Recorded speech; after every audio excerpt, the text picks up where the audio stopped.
The Valdran Empire had ruled the stars for over 200 years. They were tall, powerful creatures who stood nearly 8 feet high. Their bodies were covered in natural armor that could stop most weapons. Each Valdran had 4 strong arms and could lift 10 times what a human could carry. They believed they were the strongest species in the galaxy, and so far, no one had proved them wrong. The Valdran had a simple way of thinking. If you were strong, you deserved to rule. If you were weak, you deserved to serve. They had conquered 47 star systems using this belief. Every species they met either surrendered quickly or was destroyed. The Valdran never lost a war. They never even came close to losing. Commander Krex led the Valdran Third Fleet toward Earth in the year 2247. He was a decorated warrior who had won 30 battles across the galaxy. His scales were marked with scars from countless fights. Each scar was a badge of honor in Valdran culture. Krex looked at the reports about humans and felt nothing but contempt. The humans had barely left their own planet 200 years ago. They still fought among themselves. Their world was divided into different nations that argued and competed. They had no unified military, no planetary shields, and their weapons were primitive compared to Valdran technology. To Krex, humans looked like easy prey. The Valdran fleet appeared in Earth's solar system without warning. 50 massive warships emerged from faster-than-light travel near the moon. Each ship was 3 times larger than anything humans had ever built. Their weapons could destroy cities in seconds. Their shields could withstand nuclear explosions. The Valdran were ready for war. Krex sent a message to Earth. The transmission went out on every frequency that humans used. Radio, television, internet, military channels, everything. The message was simple and direct. Humanity had 1 full day to surrender completely. If they refused, the Valdran would destroy every city on Earth until humans learned to obey. There would be no negotiations. There would be no second chances. On Earth, billions of people saw the message. Some panicked. Others refused to believe it was real. Governments held emergency meetings. Military leaders gathered to discuss options. Scientists analyzed the Valdran ships and realized the awful truth. If the aliens wanted to destroy Earth, there was nothing humans could do to stop them with current weapons. Admiral Kate Morrison was the head of the United Earth Defense Coalition. She was 52 years old and had served in the military for 30 years. She had helped plan Earth's defensive systems, though they had never expected to face a real alien threat. Now that threat was here, and it was worse than anyone had imagined. Morrison gathered her top officers at the command center beneath the Rocky Mountains. They looked at the data from the Valdran ships. The aliens were powerful. There was no doubt about that. But Morrison noticed something interesting. The Valdran fleet was arranged in a very formal pattern. They stayed in perfect formation. They broadcast their position openly. They made no attempt to hide or use tactics. Lieutenant Jake Crawford was a fighter pilot stationed on the orbital platform called Olympus. He was 28 years old and had dreamed of being a pilot since he was a child. Now he sat in the briefing room with his squadron, listening to Captain Diane Foster explain what they were facing. The numbers were not good. The Valdran had 10 times as many ships. Each Valdran fighter was faster and better armed than human fighters. Foster was the tactical officer for the defense platform. She had studied military history her whole life. As she looked at the Valdran formations, she saw something that gave her an idea. The Valdran fought like they had never faced a real challenge. They were strong, and they knew it. They did not bother with complex tactics, because they never needed to. They just attacked directly and won through pure power. 3 hours after the Valdran message, Admiral Morrison sent a reply. It was broadcast on all frequencies, so the whole world could hear. Her message was only 1 word long. She said no. Commander Krex was surprised by the human response. In his experience, Weak species always surrendered when they saw Valdren power. The few that refused were usually destroyed within hours. Their resistance never lasted long. Krex assumed the humans would realize their mistake soon enough. He ordered his fleet to prepare for combat, but gave humans another 12 hours to reconsider. It was more mercy than he usually showed. During those 12 hours, humanity prepared. Morrison gave orders that seemed strange to some of her officers. Instead of gathering all forces to defend Earth, she ordered evacuations. The Mars colonies were emptied. Mining stations were abandoned. Orbital platforms that could not be defended were stripped of anything useful. People asked why they were running before the fight even started. Colonel Ryan Pierce was in charge of the Mars colonies. He was a tough man who had served in 3 different wars on Earth. He did not like the order to evacuate, but he followed it. As his people left, he and a team of engineers stayed behind. They had special work to do. They spent hours placing explosive charges throughout the colony facilities. They rigged fuel tanks to explode. They set up remote triggers. When they finally left, Mars colony looked empty and defenseless. Captain Foster worked with Dr. Helen Grant to study everything they knew about the Valdren. Grant was a scientist who specialized in alien technology. She had been studying reports from other species that survived Valdren attacks. Most of those species had lost badly, but a few had managed to hurt the Valdren before being defeated. Grant looked for patterns. She looked for weaknesses. What she found was interesting. The Valdren were incredibly strong, and their technology was powerful. But they never changed their tactics. They used the same strategies they had used for 300 years. They attacked the same way every time.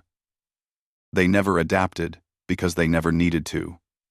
Their strength was enough to win every battle. Grant brought her findings to Morrison.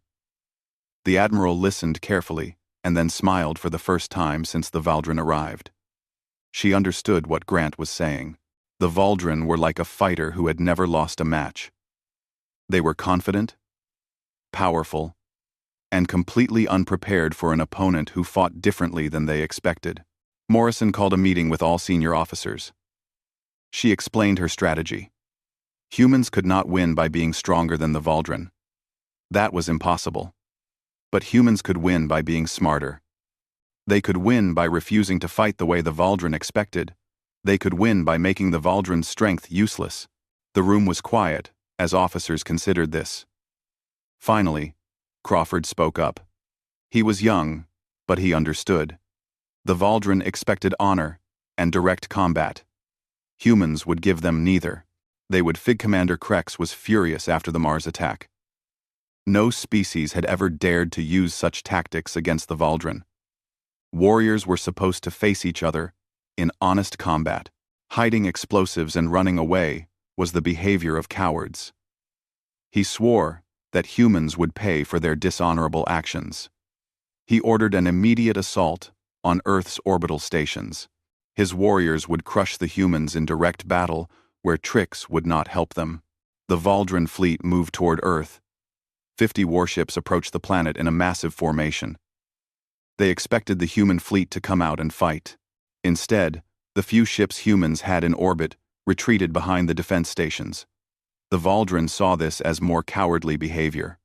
Krex ordered fighters to launch and attack the stations directly. Lieutenant Jake Crawford sat in his fighter cockpit on the station called Olympus. His hands were sweating inside his gloves. He had trained for combat, but this was different. These were real aliens with real weapons who wanted to kill him. Around him, 40 other pilots prepared to launch. They were facing over 400 Valdren fighters. The odds were terrible. Captain Diane Foster spoke to the pilots over the communication system. Her voice was calm and steady. She reminded them of the plan. They were not going to fight the way the Valdren expected. Human fighters would scatter in all directions. They would use random flight patterns. They would attack from unexpected angles. They would never stay in one place long enough for the Valdren to target them effectively. The launch doors opened, and Crawford shot out into space. The other human fighters spread out immediately, each one going a different direction. The Valdren fighters tried to pursue, but they flew in organized groups. They maintained formation even during combat. This made them predictable. Crawford dove under a group of 5 Valdren fighters. He fired his missiles at their engines and then spun away before they could return fire. 2 of the enemy fighters exploded. The others broke formation to chase him. Crawford led them straight toward another human pilot, who hit them from the side. The Valdren were strong, and their ships were powerful, but they fought like they were in a formal duel. Humans fought like they were in a street fight. The space battle lasted 3 hours. When it ended, humans had lost 22 fighters. The Valdren lost 96. Commander Krex could not believe the reports. His warriors were better trained and better equipped. How had they lost so many ships to such a small force? The answer was simple, but hard for him to accept. The humans cheated. They ambushed. They refused to fight fairly. While the space battle continued, Valdren troop carriers approached the orbital stations. Krex wanted to capture at least one station intact to use as a base. He sent 500 warriors to board Station Olympus. The warriors cut through the outer hull easily with their plasma torches. They entered the station, expecting fierce but straightforward resistance. Sergeant Lisa Yang commanded the defense of Section 7. She was 30 years old and had served in military special operations for 8 years. She knew her team of 30 soldiers could not defeat 500 Valdren warriors in direct combat, so she had no intention of fighting them directly. The Valdren warriors moved through the station corridors in tight groups. Their armor protected them from small arms fire. Their strength let them tear through barriers like paper. They expected the humans to try to hold positions and fight back. Instead, they found empty corridors and locked doors. Yang watched the aliens on her security monitors. She waited until 50 of them entered a large cargo bay. Then she sealed the doors and vented the atmosphere. The Valdren had armor that could handle vacuum, but the sudden decompression threw them around the room. While they were disoriented, Yang's team fired armor-piercing rounds through small holes in the walls. 20 Valdren died before they could escape the bay. The Valdren pushed deeper into the station. They found corridors that had been filled with pure oxygen. When their plasma weapons fired, the corridors exploded into flames. The fire could not kill the Valdren through their armor, but it blinded them and damaged their equipment. While they were confused, human soldiers attacked from hidden positions and then retreated before the Valdren could respond. The Valdren finally reached the command center of the station. They expected a final battle there. Instead, they found it abandoned. All the important equipment had been destroyed or removed. They had won the station, but it cost them 140 warriors. The humans had lost 32 soldiers. By Valdren standards, this was a disaster. Commander Krex toured the captured station personally. He walked through corridors marked by battle. He saw the places where humans had set traps. He examined the ambush sites where his warriors had died. A terrible understanding began to form in his mind. The humans were not fighting to win glory or prove their strength. They were fighting to survive, and they would use any method that worked. On Earth, Admiral Morrison studied the battle reports. The results were better than she had hoped, but worse than she needed. Humans were hurting the Valdren, but they were also taking casualties. Earth could not afford a long war of attrition. She needed to change the situation somehow. She needed something that would give humanity a real advantage. Dr. Helen Grant had been working around the clock in her laboratory. She was studying pieces of Valdren technology recovered from the Mars attack. The Valdren weapons were powerful, but they were not complex. Grant realized something important. The Valdren had not invented anything new in centuries. They kept using the same technology because it worked well enough. They never needed to innovate. Humans, on the other hand, were experts at innovation. Grant gathered her team of scientists and engineers. She told them they needed to develop weapons specifically designed to fight the Valdren. Not stronger weapons, but smarter weapons. Weapons that exploited Valdrin weaknesses that the aliens did not even know they had. The team worked for 72 hours straight. They discovered that Valdrin armor was excellent against kinetic weapons and energy weapons, but it had gaps at the joints. They found that Valdrin neural systems were vulnerable to certain electromagnetic frequencies. They learned that Valdrin relied heavily on their communication implants, and those implants could be jammed. Grant brought her findings to Morrison. The Admiral immediately ordered the production of new weapons based on these discoveries. Electromagnetic pulse grenades that could disorient Valdrin warriors, communication jammers that could isolate Valdrin units from each other, specialized ammunition that could penetrate armor joints. It would take time to manufacture these weapons in large quantities, but at least they had a path forward. Colonel Ryan Pierce was given a new assignment. He was to form special operations teams that would strike at Valdrin supply lines. The Valdrin were confident in their strength, so they did not heavily guard their supply ships. Pierce saw an opportunity. If humans could disrupt the flow of fuel and ammunition to the Valdrin fleet, they could weaken the enemy without fighting large battles. Pierce hand-picked 20 soldiers for his team. They trained for 1 week on fast attack tactics. Then they stole a small cargo ship and disguised it to look like space debris. They drifted toward the Valdrin fleet's supply route and waited. When a Valdrin supply convoy passed by, Pierce's team came to life. They attached themselves to one of the cargo ships and cut through the hull. They moved through the ship quickly, placing explosive charges on critical systems. The Valdrin crew fought back, but they were not expecting an attack. Most of them were technicians, not warriors. Pierce's team set the charges, escaped, and watched as the supply ship exploded. 2 weeks of fuel and ammunition gone in seconds. Commander Krex received the report about the supply ship with growing anger.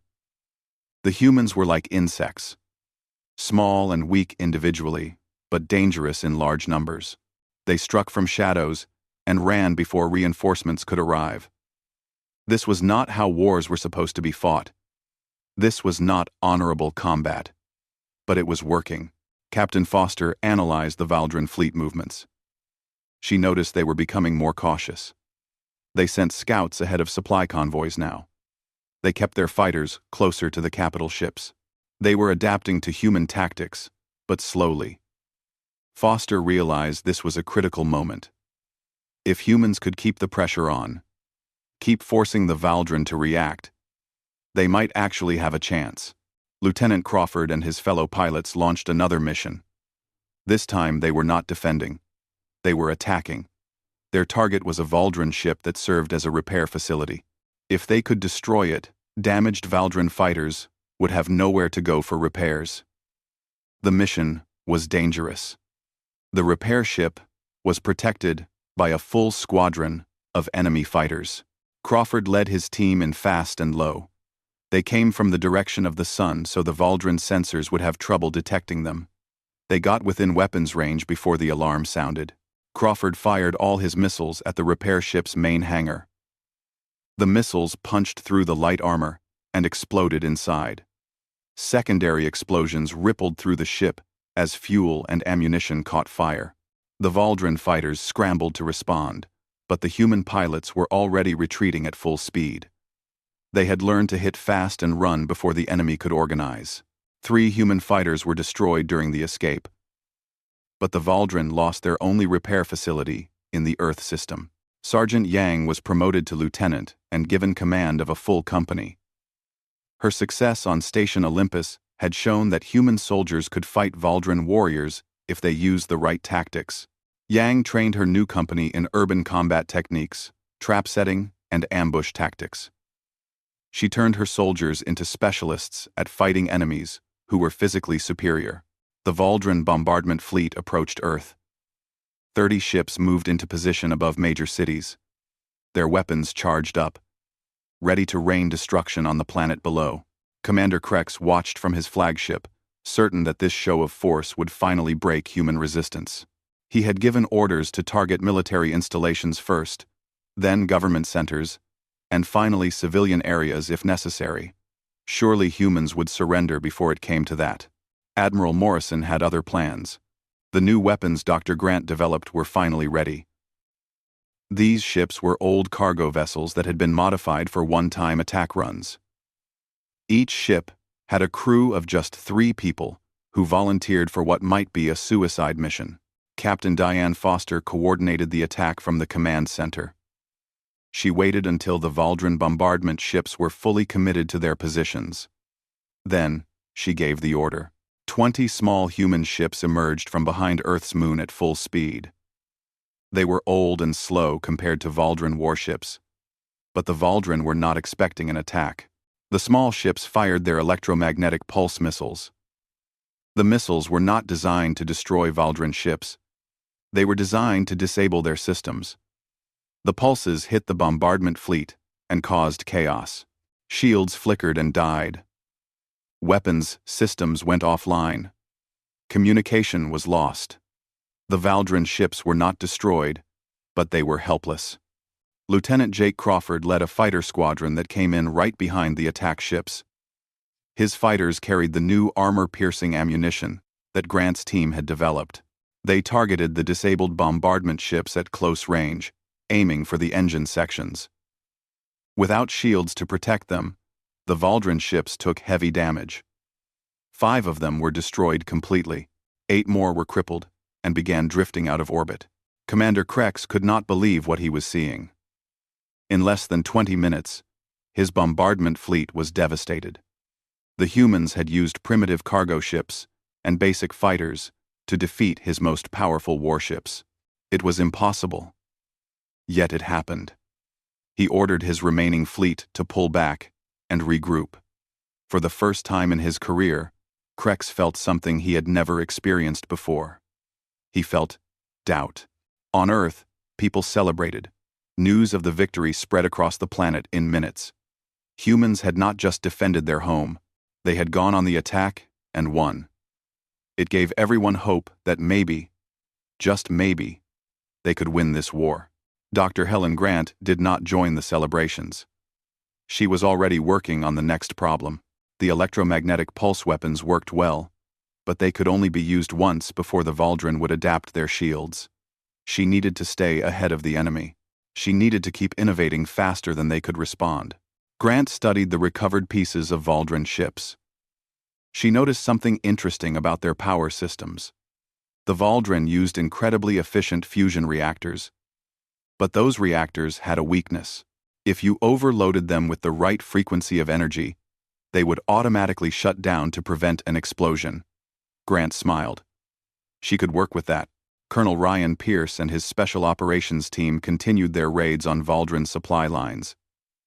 They had destroyed 3 more supply ships and damaged a refueling station. The Valdren were now sending heavy escorts with every convoy, which meant fewer ships available for combat. Pierce was forcing the enemy to spread their forces thin. During one raid, Pierce's team captured a Valdren officer alive. They brought him back to Earth for questioning. The alien refused to talk at first. He said, "Valdren warriors never betrayed their people." But after days of careful interrogation, the officer revealed something important. The Valdren High Command had denied Commander Krex's request for reinforcements. He was ordered to defeat humans with the forces he had, or face disgrace. Admiral Morrison saw opportunity in this information. If Krex could not get reinforcements, then time was on humanity's side. Every ship the Valdren lost was irreplaceable. Every soldier killed could not be replaced. Humans, on the other hand, were fighting on their home territory. They could replace losses more easily. Morrison adjusted her strategy. She would focus on slowly grinding down the Valdren fleet rather than trying for quick victories. Lieutenant Lisa Yang's company was sent to retake an orbital mining station that the Valdren had captured. The station was important because it processed rare metals needed for ship construction. Yang had 200 soldiers. Intelligence reports said the station was defended by about 300 Valdren warriors. Yang studied maps of the station for hours. She memorized every corridor, every maintenance tunnel, every storage room. Then, She developed a plan that used the station's own systems against the defenders. Her soldiers would not attack the Valdren directly. They would attack the station itself. Yang's team approached the station in small groups, disguised as debris. They attached themselves to the hull at different points and cut through at the same time. Once inside, they split up and moved through the maintenance tunnels. The Valdren were watching the main corridors, expecting a frontal assault. They did not notice the humans crawling through spaces too small for Valdren bodies to fit. The human soldiers reached key points throughout the station. On Yang's signal, they shut down the gravity generators, vented atmosphere from strategic sections, and overloaded the station's lighting to create blinding flashes. The Valdren warriors found themselves floating in darkness, unable to coordinate their defense. Yang's team used their training in zero-gravity combat to move through the chaos. They picked off confused Valdren warriors, one by one. When the Valdren tried to restore the station's systems, they found that humans had planted viruses in the computer network. Every time they fixed one problem, two more appeared. After 6 hours of fighting, the surviving Valdren warriors retreated to their ships and left the station. Yang had lost 42 soldiers, but she had retaken the station without destroying it.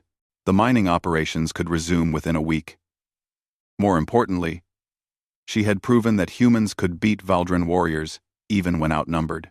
Captain Foster was promoted to major and given command of Earth's defensive planning. She worked with military leaders from every nation to coordinate humanity's forces. For the first time in history, all of Earth was united under a single command structure. Old rivalries and political differences were set aside. Survival was more important than anything else. Foster analyzed every battle that had been fought so far. She looked for patterns in how the Valdren responded to different tactics. She noticed they were learning, but slowly. They had started spreading their ships out more to avoid ambushes. They had increased security on supply convoys.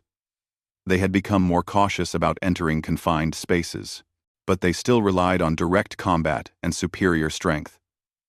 They still did not fully understand how humans thought.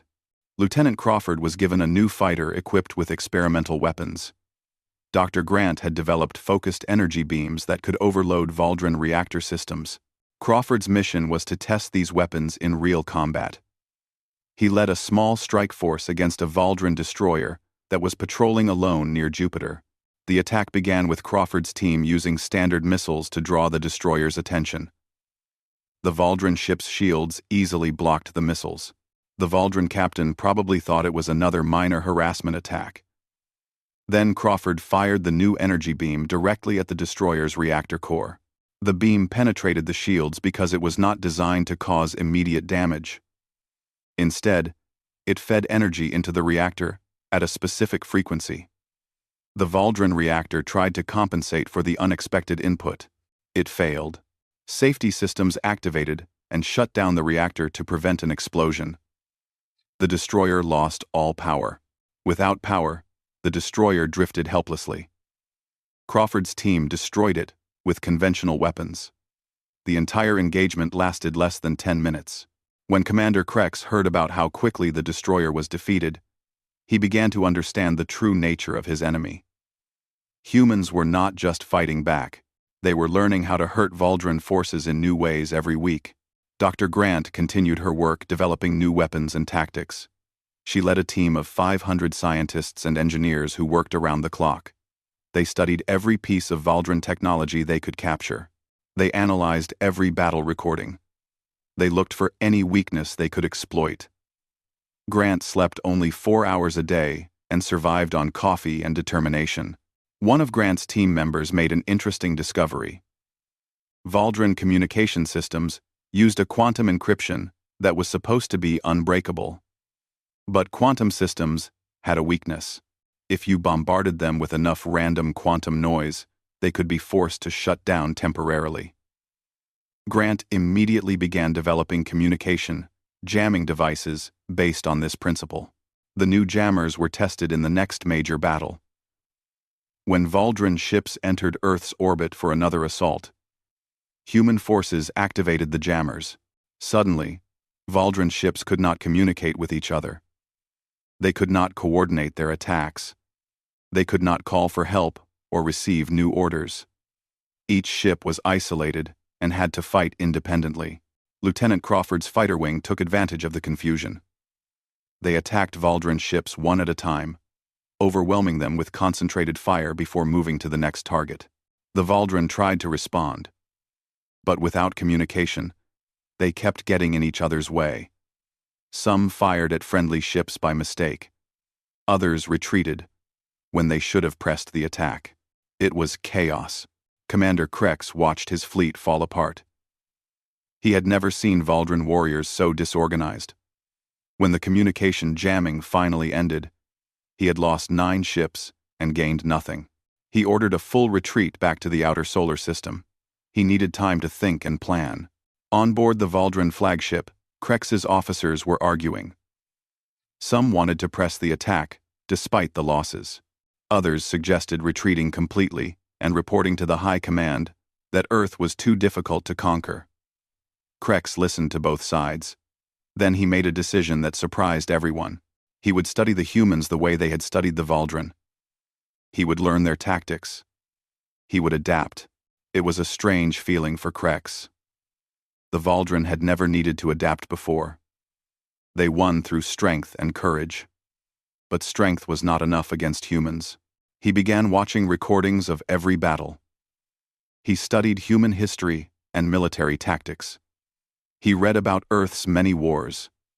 What he learned disturbed him deeply. Humans had been fighting each other for thousands of years. They had refined warfare into an art and a science. Every dirty trick, every ambush tactic, every psychological warfare technique that existed, humans had invented it. They had fought in every environment imaginable. They had battled with sticks and stones, with swords and guns, with tanks and aircraft. War was in their cultural memory. Dr. Helen Grant stood in front of Admiral Morrison and the military council. Behind her on a large screen was a design that represented 6 months of intense research and development. She called it adaptive battle armor. If her team could build it, human soldiers would finally be able to match Valdrin warriors in direct combat. The armor used advanced materials that could flex like muscle but resist like steel. Built-in servos would multiply human strength by a factor of 8. Life support systems would allow soldiers to fight in any environment. Most importantly, the armor had integrated computers that could analyze enemy tactics in real time and suggest optimal responses. It was everything humans needed to level the playing field. Morrison asked the critical question: how long would it take to build enough armor for meaningful deployment? Grant's answer was disappointing. With current manufacturing capacity, they could produce 100 suits per month.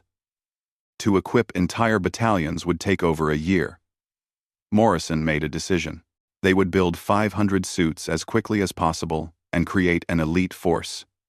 Quality over quantity. Colonel Amy Walker was chosen to command the 1st Battalion equipped with the new armor. She was 38 years old and had commanded ground forces in 3 major battles against the Valdrin. She handpicked 500 soldiers from across Earth's military.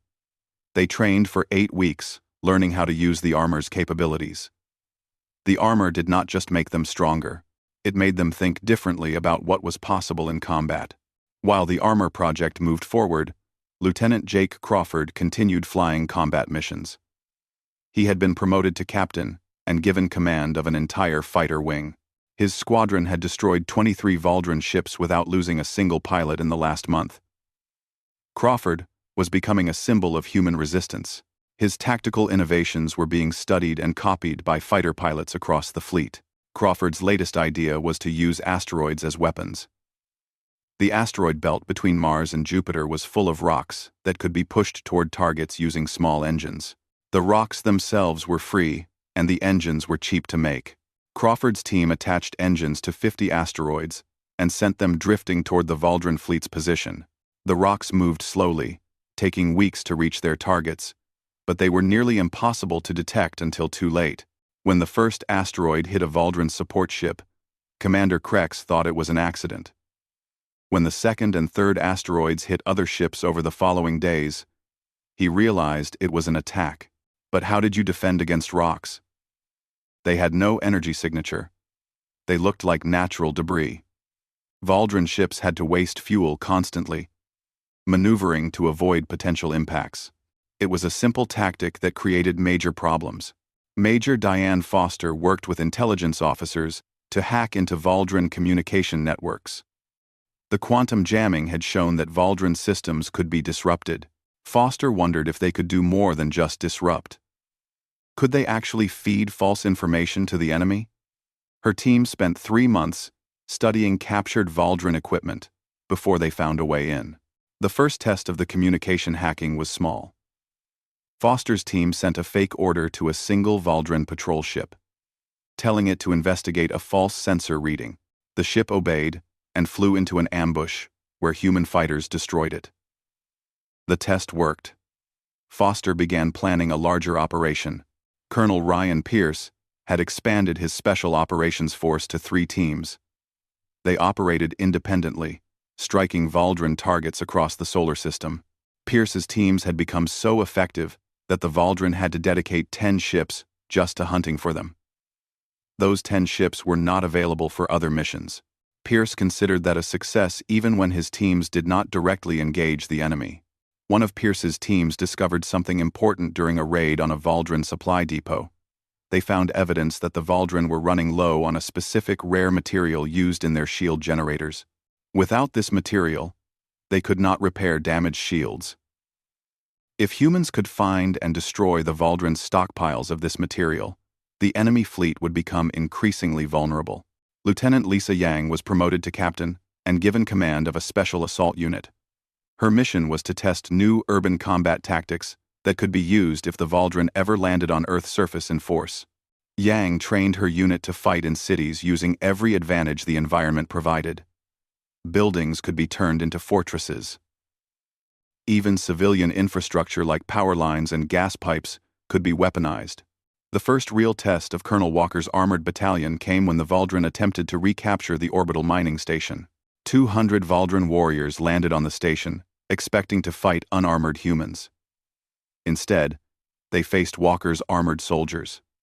The battle was fierce and close quarters. For the first time, humans matched the Valdran in physical combat. Walker led from the front, as she always did. Her armor allowed her to grapple with Valdran warriors hand to hand. She could block their strikes and return blows that actually hurt them. Her soldiers followed her example, pushing forward aggressively instead of retreating. The Valdran warriors were shocked. Humans were supposed to be weak. These humans fought like Valdran.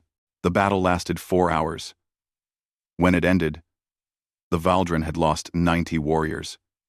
Walker's battalion lost 32 soldiers. But the station remained in human hands. Commander Krex received the battle report with a growing sense of unease. The humans had developed armor that negated the Valdran's physical advantages. The war was becoming more difficult with each passing month. Dr. Grant unveiled another innovation. Her team had figured out how to reverse engineer Valdran shield technology. Human ships could now be equipped with energy shields similar to what the Valdran used. The shields were not as strong as Valdran shields yet, but they were better than nothing.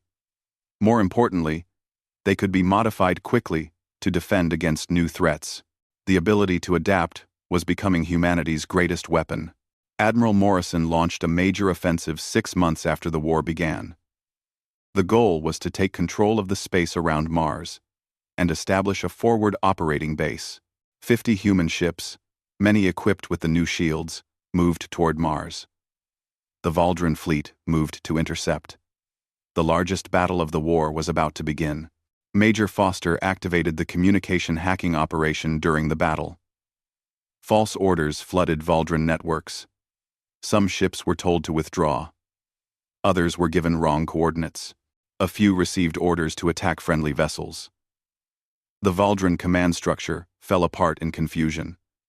Individual ship captains had to make their own decisions without guidance from Commander Krex. Captain Crawford led his fighter wings in hit-and-run attacks against Valdran capital ships. His pilots had learned to target specific systems rather than trying to destroy entire ships. They focused on weapons arrays, engines, and sensor equipment.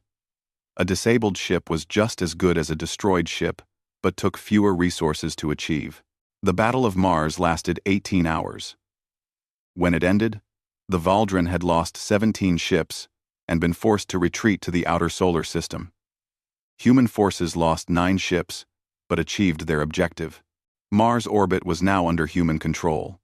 Construction teams immediately began building defensive platforms and repair facilities. Commander Krex sat alone in his quarters after the battle. He had lost nearly half his fleet in 6 months of fighting. His warriors were demoralized. His supply lines were constantly under attack. His communication systems could no longer be trusted, and now humans had matched his forces in combat effectiveness. For the first time, Krex considered that the Valdren might actually lose this war. He sent a detailed report to the Valdren High Command, explaining the situation honestly. He requested either massive reinforcements or permission to withdraw. The response took 2 weeks to arrive. The High Command denied both requests. Krex was ordered to defeat the humans or die trying. Failure was not acceptable. Retreat was not acceptable. Only victory would satisfy the Empire. Krex called a meeting with all his remaining ship commanders. He explained the High Command's orders. Then he asked a question that no Valdren commander had ever asked before. He asked his officers for advice. What should they do? How could they defeat an enemy that kept getting stronger? The discussion went on for hours. One young Valdren officer suggested something radical. Instead of fighting human strengths, they should attack human weaknesses. Humans relied on their home planet for resources and manufacturing. If the Valdren could destroy Earth's industrial capacity, humans would not be able to build new weapons or repair damaged equipment. It was the same strategy humans had been using against Valdren supply lines. Krex considered this. It made sense from a strategic perspective, but it meant bombing Earth's surface, potentially killing millions of civilians. The Valdren Code of Honor said warriors fought warriors, not civilians. However, humans had shown no such concern for honor. They fought to win by any means necessary. Perhaps the Valdren needed to set aside their honor to achieve victory. On Earth, intelligence detected the Valdren fleet reorganizing for a new offensive. Admiral Morrison received reports suggesting the target would be Earth's manufacturing centers. She had anticipated this possibility. Factories and industrial complexes had already been dispersed and hidden. Some were underground. Others were in remote areas protected by heavy defenses. The Valdren would not find easy targets. Dr. Grant received emergency funding to accelerate all her research projects. The adaptive battle armor production was increased. More shield generators were built for human ships. New weapons systems moved from testing to deployment. Grant pushed her teams harder than ever. She knew the next phase of the war would determine everything. Captain Walker's armored battalion was expanded to a full division. 5,000 soldiers were equipped with the battle armor over the next 3 months. Walker trained them personally, sharing everything she had learned in combat. These soldiers would be humanity's answer to Valdren warriors. They would prove that humans could stand toe-to-toe with any enemy. Lieutenant Yang's urban combat specialists prepared defensive positions in major cities. They did not know if the Valdren would actually land on Earth. But if they did, Yang was determined to make them regret it. Every building was mapped. Every possible ambush site was identified. Every civilian was trained in basic survival and resistance tactics. If the Valdren wanted to occupy Earth, they would have to fight for every street. Captain Crawford proposed a daring raid on the Valdren flagship itself. The idea was considered insane by most officers. Attack the enemy command ship? Deep in enemy-controlled space? With no support available if things went wrong. But Morrison saw the potential. If they could damage or destroy Krex's flagship, the Valdren fleet might fall apart. Commander Krex looked at the tactical displays in his temporary command center. 9 months had passed since the Valdren arrived at Earth. In that time, he had lost 32 ships out of his original fleet of 50. His warrior complement was down to less than half. Supply problems were constant. Morale was the lowest he had ever seen in Valdran forces. And the humans just kept getting stronger. The Valdran High Command finally responded to Krex's situation reports. They did not send reinforcements. Instead, they sent a message of disappointment. The High Command stated that Krex had brought shame to the Empire by failing to conquer a primitive species. If he could not achieve victory within one more month, he would be recalled and replaced. For a Valdran commander, this was the ultimate disgrace. Krex made a desperate decision. He would commit everything he had left to one final, massive assault. Every ship, every warrior, every weapon would be thrown at Earth. Either he would break human resistance completely, or he would die trying. There was no middle ground anymore. He sent orders to all ships to prepare for a full-scale attack. Admiral Morrison received intelligence about the coming Valdran offensive. Her spy network, which had successfully placed monitoring devices throughout the Valdran fleet, provided detailed information.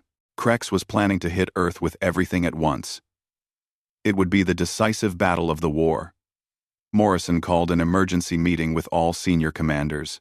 The meeting room was tense. Everyone knew what was coming. Admiral Morrison laid out the situation clearly. The Valdran would attack with their full remaining fleet. Humans would have to defend with everything they had. This would not be another tactical skirmish. This would be total war. Every resource, every soldier, every ship would be committed. There would be no reserves held back. Dr. Helen Grant had one more surprise ready. Her team had been working on a weapon system they called the Fusion Lance. It used focused fusion reactions to create a beam of energy that could punch through even Valdran shields. The weapon was power-hungry and could only fire once before needing to recharge for hours, but that one shot could destroy a capital ship. Grant had managed to build 30 fusion lances and mount them on human ships. Colonel Amy Walker assembled her armored division. 5,000 soldiers in adaptive battle armor stood ready for deployment. Walker knew many of them would not survive the coming battle. She gave them a speech that would be remembered for generations. She told them they were not just fighting for survival. They were proving that humanity deserved a place among the stars. They were showing the galaxy that humans could not be conquered. Captain Jake Crawford commanded a fleet of 120 fighters. It was the largest human fighter force ever assembled. Crawford was only 29 years old, but he had more combat experience than pilots twice his age. He briefed his squadron leaders on the plan. They would attack in waves, using every tactic that had worked before. Hit and run, ambush, deception. Nothing was off the table. Major Diane Foster had refined her communication hacking techniques. She could now inject false information directly into Valdran tactical networks. During the battle, she would feed the Valdran wrong information about human ship positions, weapon status, and fleet movements. It would not win the war by itself, but every small advantage mattered. Captain Lisa Yang positioned her urban combat units around critical infrastructure. If the Valdran broke through the orbital defenses and landed on Earth, Yang's forces would be the last line of defense. She had 10,000 soldiers trained in every form of guerrilla warfare. The Valdran might take territory, but they would pay dearly for every meter. The Valdran attack began at dawn on a Monday. 18 capital ships and over 200 fighters entered Earth's orbital space. It was the largest force the Valdran had deployed since the war began. Krex was not holding anything back. He had positioned himself on the lead ship, planning to direct the battle personally. This would be his final victory, or his final defeat. Admiral Morrison activated the defense plan. Human ships moved to intercept from 3 directions. The fusion lance weapons were held back, waiting for the perfect moment. Fighter squadrons launched from platforms scattered across Earth's orbit. The largest space battle in human history was beginning. Captain Crawford led his fighter wings in the opening attack. They swarmed around the Valdren fleet like angry hornets, striking at sensor arrays and communication systems. The Valdren fighters moved to intercept, but Crawford's pilots scattered in all directions. The Valdren found themselves chasing targets that refused to stay in one place. Major Foster activated her hacking programs. False sensor readings flooded Valdren tactical displays. Human ships appeared to be in 3 places at once. Weapon systems showed as destroyed when they were fully functional. Valdren commanders received contradictory orders that seemed to come from Krex himself. The confusion was immediate and devastating. The human capital ships engaged the Valdren fleet directly for the first time in the war. With their new shield technology, human ships could survive Valdren weapons long enough to return fire. The battle became a brutal exchange of energy beams and missiles. Ships on both sides took heavy damage. The space between Earth and the Moon filled with debris and burning wreckage. Commander Krex tried to coordinate his forces, but the communication hacking made it nearly impossible. Every order he sent was either delayed, distorted, or never arrived at all. His fleet fought as individual ships rather than a coordinated force. They could now fight on equal terms, one ship against one ship, where tactics mattered more than raw power. Admiral Morrison watched the battle displays carefully. She was waiting for the right moment to use the fusion lances. The weapons could only fire once, so the targets had to be chosen perfectly. She identified the 3 largest Valdren capital ships and assigned fusion lance-equipped vessels to each. Then, she gave the order to fire. 3 beams of pure fusion energy lanced across space. They hit their targets within seconds of each other. The Valdren shields tried to absorb the energy and failed. The beams punched through armor like paper. 2 of the 3 targeted ships exploded immediately. The third lost all power and began drifting. In less than a minute, the Valdren had lost 3 of their most powerful vessels. Commander Krex saw his fleet falling apart. His warriors were brave, but bravery was not enough. The humans had matched them in technology, exceeded them in tactics, and overwhelmed them with sheer determination. For the first time in his life, Krex understood what it meant to be outmatched. The humans were not lucky. They were not cheating. They were simply better at war than the Valdren had ever been. Colonel Walker's armored division was deployed when Valdren troop carriers attempted to land on Earth's surface. The carriers made it through the orbital battle and descended toward the planet. They were heading for a major industrial complex that had been designated as a priority target. Walker's forces were waiting. The Valdren landed 500 warriors, expecting to face unarmored humans. Instead, Walker's armored soldiers met them with equal force. The battle was fought across 5 square kilometers of industrial terrain. Buildings became cover. Factories became fortresses. The Valdren warriors found themselves in a type of combat they had never experienced. Urban warfare against an enemy that knew the ground. Walker led from the front, as always. Her armor allowed her to fight 3 Valdren warriors at once. She used the environment, throwing heavy equipment at enemies, collapsing structures to trap them, even using industrial chemicals as improvised weapons. Her soldiers followed her example. They were creative, aggressive, and absolutely refused to retreat. After 6 hours of fighting, the surviving Valdren warriors retreated back to their carriers. They had lost over 300 soldiers. Walker's division had lost 140, but they had stopped the ground invasion. Earth's surface remained in human hands. In space, Captain Crawford saw an opportunity. The Valdren flagship, the temporary command ship that Krex had transferred to after his original flagship was damaged, was isolated from the rest of the fleet. Crawford gathered 20 fighters and led a direct assault. His plan was risky but simple. They would destroy the flagship and hope that losing their commander would break the Valdren completely. The attack was brutal.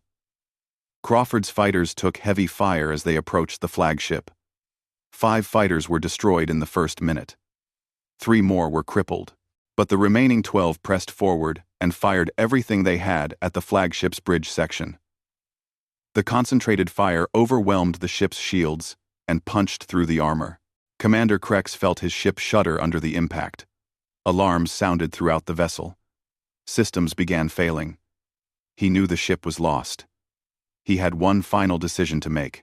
He could evacuate and continue the fight, or he could stay and die with honor. But what was honor worth now? The humans had taught him that survival mattered more than honor. He ordered evacuation. The Valdren flagship exploded in a massive fireball visible from Earth's surface. The sight of their command ship destroyed broke the remaining Valdren forces. Ship captains began making individual decisions to retreat. Some tried to fight their way out. Others simply turned and ran. The Valdren fleet, which had arrived 9 months earlier, full of confidence and power. Admiral Morrison did not order pursuit. Her forces had taken heavy casualties too. 17 human ships were destroyed, and 30 more were damaged. The cost of victory was high. But it was victory. The Valdren were retreating and would not be coming back. Earth was safe. Commander Krex escaped with 3 ships and less than 200 surviving warriors. It was all that remained of his once mighty fleet. He set course for Valdren space, knowing what waited for him: disgrace, punishment, possibly execution. But he was still alive, and he had learned lessons that needed to be shared with his people. On Earth, celebrations erupted across the planet. Humanity had faced an existential threat and survived. More than survived. They had won. People danced in the streets. Soldiers hugged each other and cried. The war was over. Earth was free. Admiral Morrison addressed the planet in a broadcast that reached every nation. She thanked the soldiers who fought. She honored those who died. She praised the scientists and workers who built the weapons. But most importantly, she warned against arrogance. The Valdren had lost because they believed strength was everything. Humans won because they adapted and learned. That lesson must never be forgotten. Dr. Grant was exhausted but satisfied. Her innovations had made the difference. The adaptive armor, the fusion lances, the shield technology, all of it had worked. She had proven that human ingenuity could overcome any challenge. Now she could rest. Or at least, take a break before starting the next project. Colonel Walker and her soldiers were given a hero's welcome when they returned from the battle. Walker deflected the praise to her troops. They were the ones who fought and bled. She had just pointed them in the right direction. But 3 years passed after the Battle of Earth. The solar system had changed dramatically. Orbital platforms circled every major planet. Defense stations guarded critical shipping routes. Human ships patrolled the outer system, looking for threats. Earth had learned a painful lesson about being unprepared, and the planet would never make that mistake again. Commander Krex lived in exile among his own people. The Valdren High Command had stripped him of rank and honors. He was forbidden from commanding warriors ever again, but they did not execute him, which surprised many. The High Command wanted him alive as an example. He was the commander who lost to humans, a species the Valdren had considered weak. His shame was meant to remind all Valdren of the price of failure. But Krex did something unexpected with his exile. He began to write. He spent years documenting every battle, every tactical decision, every mistake he made. He analyzed why the Valdren lost and why humans won. His work became a detailed study of the war from the Valdren perspective.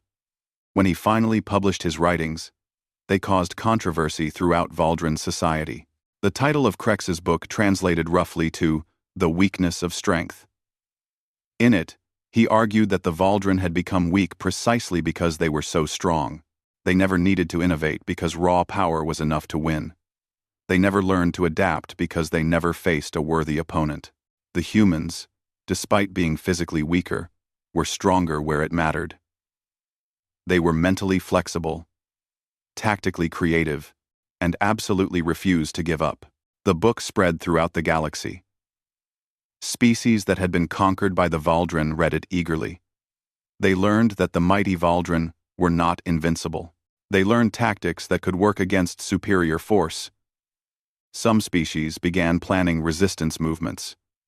Others started building defensive systems based on human designs. The balance of power in the galaxy was shifting. Admiral Kate Morrison retired from military service 2 years after the war ended. She was 55 years old and tired. The war had aged her more than the years. She took a position teaching at the New Earth Defense Academy, where young officers learned strategy and tactics. Morrison's classes were always full. Everyone wanted to learn from the woman who defeated the Valdren. Dr. Helen Grant continued her research but shifted focus. Instead of weapons, she now worked on peaceful applications of the technology developed during the war.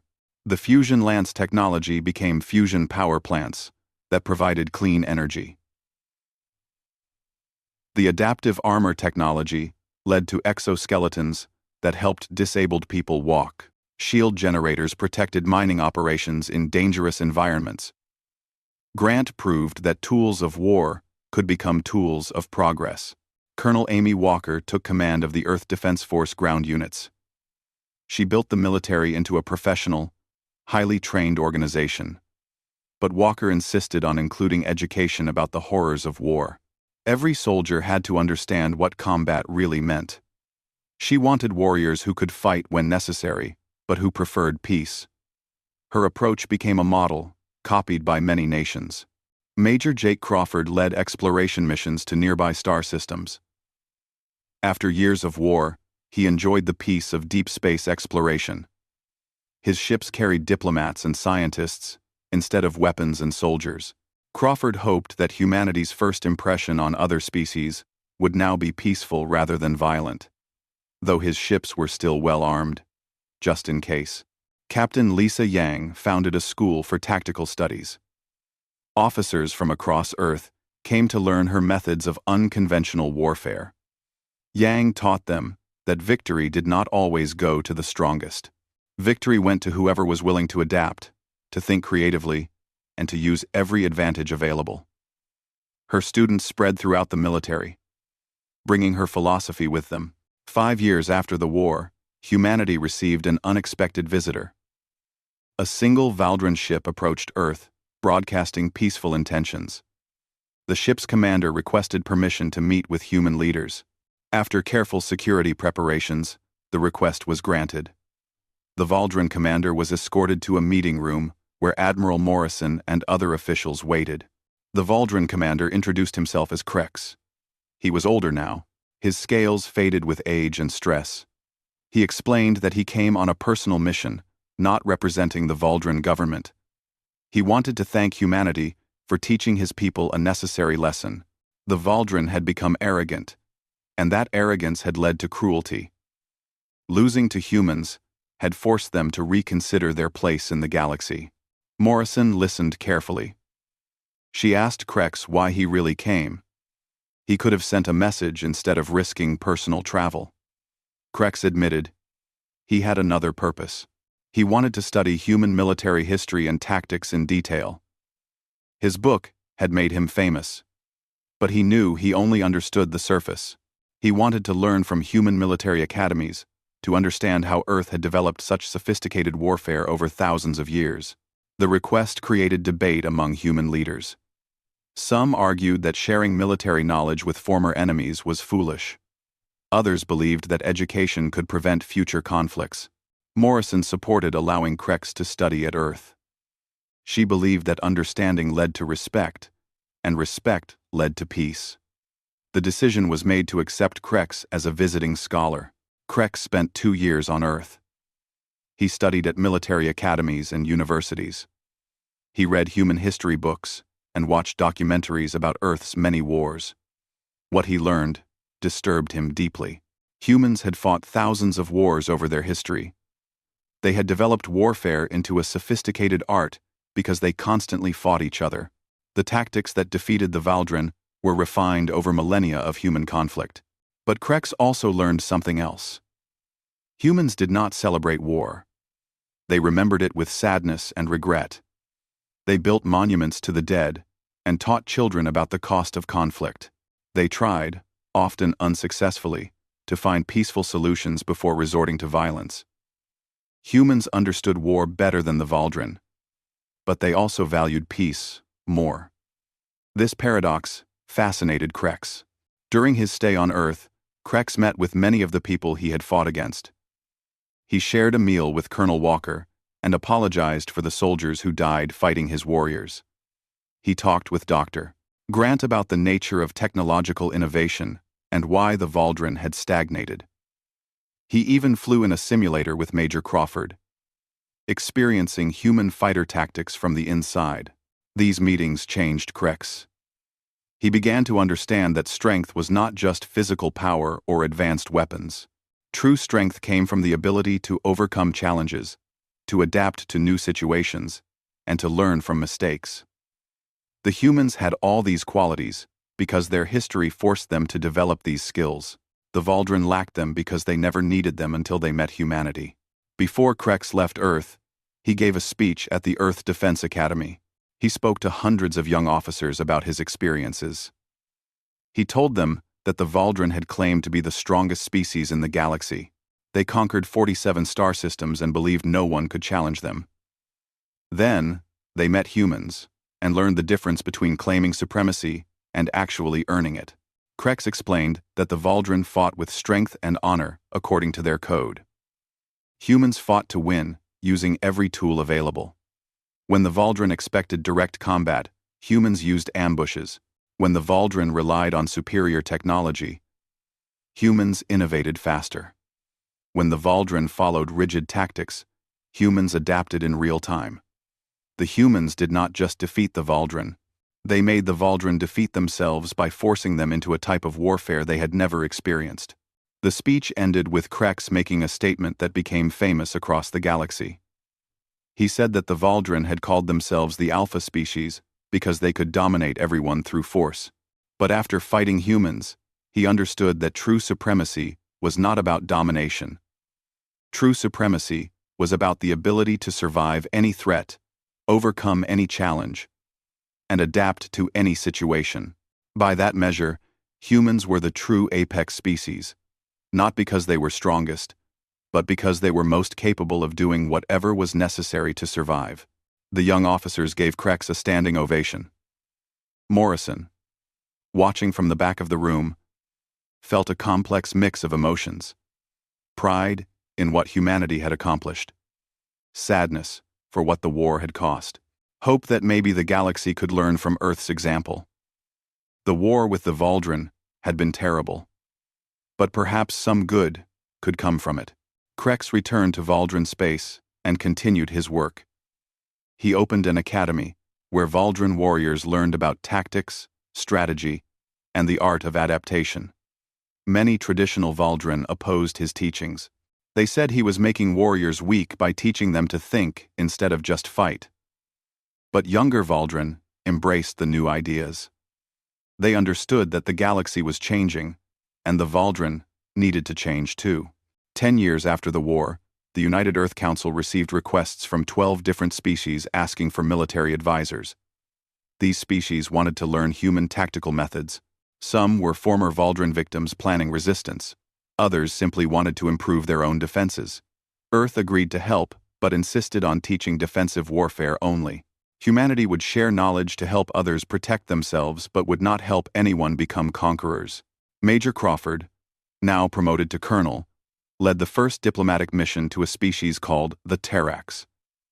They had been conquered by the Valdrin 50 years earlier and never stopped fighting. Small resistance groups still fought Valdrin, occupying forces. The Terrax asked Earth to teach them how to win. Crawford and his team spent 6 months with the Terrax resistance, sharing tactics and strategy. The knowledge transfer worked. Within 2 years, the Terrax resistance had driven the Valdrin out of 3 major cities. The Valdrin could have sent reinforcements and crushed the rebellion, but they chose not to. The cost of occupation had become too high. The Valdrin withdrew from Terrax completely, and the species regained its independence. It was the first planet to successfully free itself from Valdrin control, And it happened because humans shared their knowledge. Other species took notice. If the Terrax could defeat the Valdrin with human help, others could too. A wave of resistance movements began across former Valdrin territories. The Valdrin Empire, which had seemed unbeatable for 200 years, began to crumble. The empire did not collapse through military conquest. It collapsed because subject species learned they could resist successfully. Dr. Grant traveled throughout human-controlled space, establishing research centers. She believed that scientific cooperation could prevent future conflicts.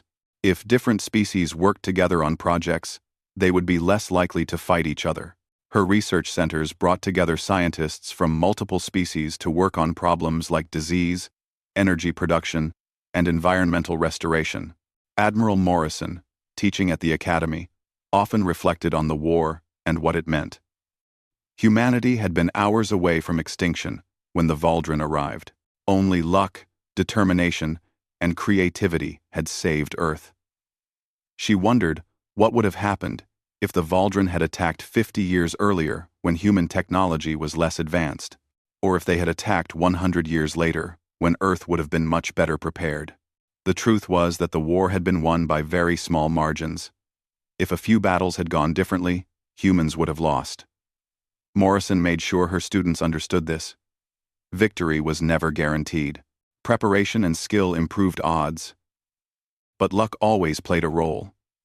The lesson was to never assume you would win, and never give up, even when losing seemed certain. 15 years after the war, Earth held a memorial service for all who died during the Valdrin invasion. Over 2 million soldiers and civilians had been killed. Their names were carved into a massive monument that orbited Earth. People came from across the solar system to pay respects. Among the visitors was Krex, now very old and moving slowly. Morrison met Krex at the memorial. They stood together looking at the names. Krex apologized again for the deaths his invasion had caused. Morrison told him that apologies could not bring back the dead, but education could prevent future deaths.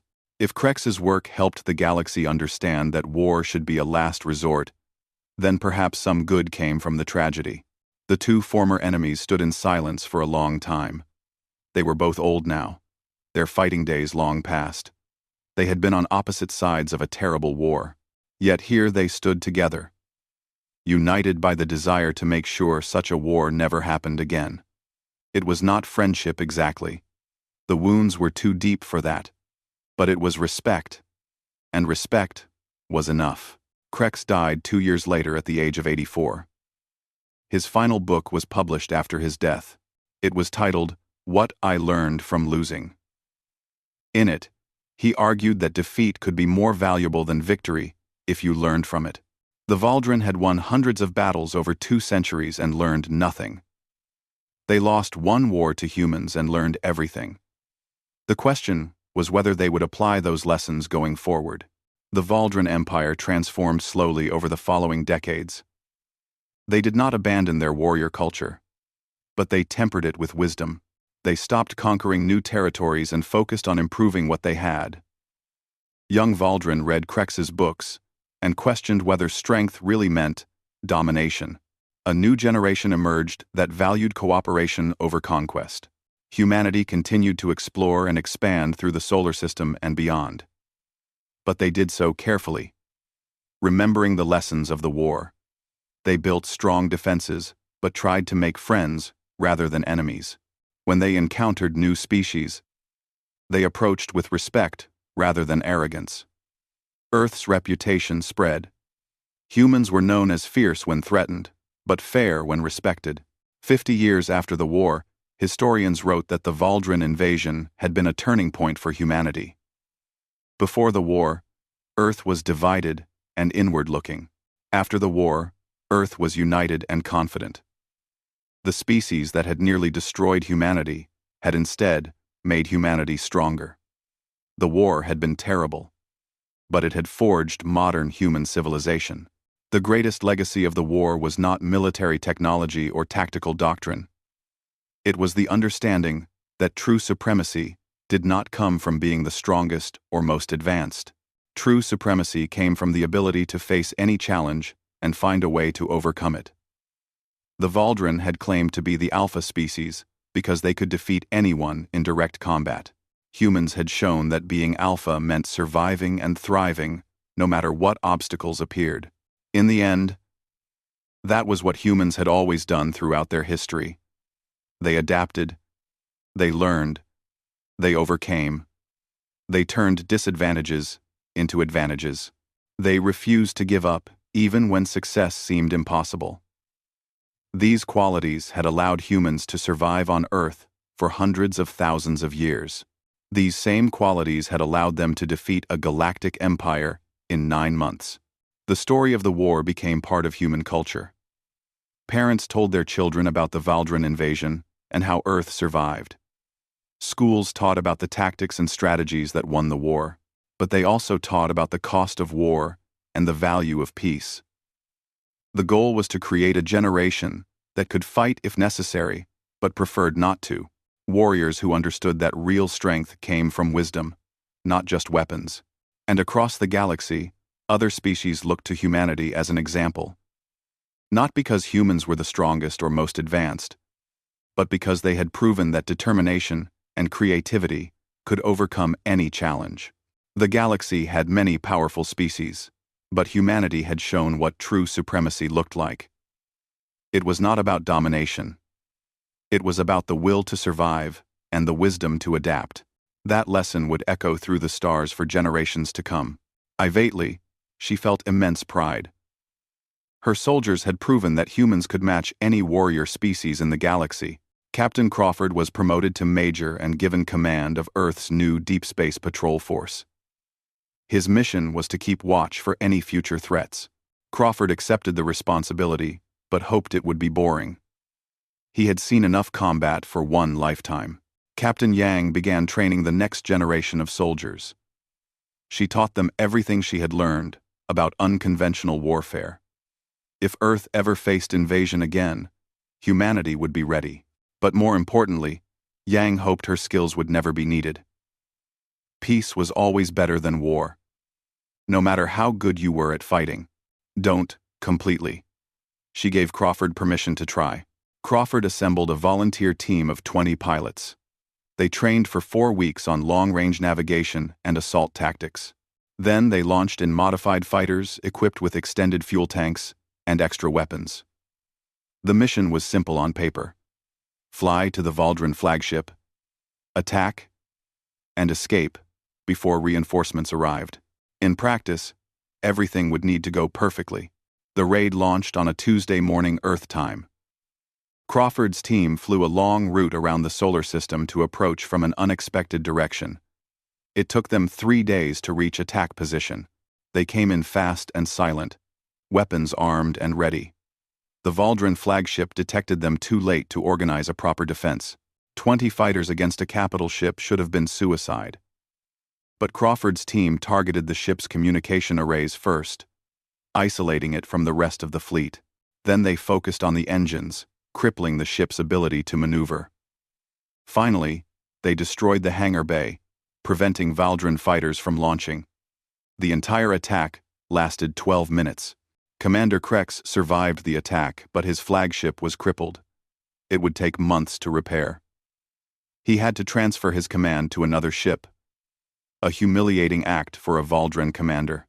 More importantly, the attack showed that nowhere was safe from human forces. The psychological impact was enormous. The Valdren, for all their strength, had only ever fought the same way. They relied on physical power and advanced technology. They had never needed cunning or deception. They had never faced an enemy that forced them to think creatively. Now, they were learning this lesson the hard way. Admiral Morrison received daily reports about the Valdren fleet. They had pulled back, but had not left the solar system. They were regrouping and possibly rethinking their strategy. This worried Morrison more than aggressive attacks. An enemy that learned from mistakes was far more dangerous than one that just kept charging forward. She called a meeting with all senior officers. The meeting lasted 8 hours. Every aspect of the war was discussed. Resources, casualties, tactics, morale, everything. The conclusion was clear. Humans were winning individual battles, but they had not won the war. The Valdren still had more ships and more warriors. If the aliens truly adapted and started fighting smarter, Earth might still lose. Humanity needed something that would shift the balance permanently in their favor. On the Valdren flagship, Commander Krex held a meeting with his officers. They reported that human resistance was stronger than expected. Supply problems were developing. Casualties were higher than any previous campaign. Some officers suggested calling for reinforcements from the Valdren homeworlds. Krex refused. He had his pride. Asking for help would be admitting that humans were a serious threat. He could not accept that. Instead, Krex decided to escalate. He would attack Earth directly. Not the orbital stations, but the planet itself. He would bomb cities until humans surrendered. Surely they would not accept the destruction of their home world. Surely they would give up, rather than see billions die. Admiral Morrison received intelligence about Krex's plan from captured Valdren communications. She had a difficult choice to make. She could try to stop the bombardment, but that would mean bringing Earth's defenses into a direct battle with the full Valdren fleet. The odds of winning were very low. Or she could evacuate what civilians she could and let the Valdren waste ammunition bombing evacuation sites. Morrison chose to fight, not because she thought she could win, but because running would destroy human morale. People needed to see that Earth's defenders were willing to stand against impossible odds. Sometimes the most important battles were not about victory. They were about showing that you refused to give up. HT Dirty, fight smart, and fight to win no matter what it took.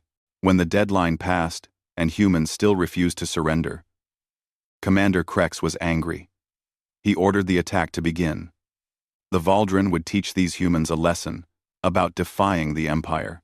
He chose Mars as the first target. It would be a demonstration of Valdren power. After they destroyed the Mars colonies, Earth would surely surrender. The Valdren fleet sent 20 ships to Mars. They arrived in orbit and scanned the surface. The colonies appeared abandoned. Krex ordered ground forces to land anyway. He wanted to make sure the facilities were completely destroyed. 3 troop carriers descended to the surface and landed near the main colony complex. 200 Valdren warriors marched into the empty buildings. They searched room by room, finding no resistance. It seemed too easy. That was when Colonel Pierce, watching from a ship far away, pressed the button on his remote trigger. The entire colony complex exploded in a massive fireball. The explosions destroyed all 3 troop carriers and killed every Valdren warrior on the surface. Commander Krex watched in shock as he lost 200 soldiers without seeing a single enemy. This had never happened before. The humans had run away and then attacked when the Valdren were vulnerable. It was cowardly. It was dishonorable. It was also effective. On Earth, billions of people watched the news. Humanity had drawn first blood. The war had begun.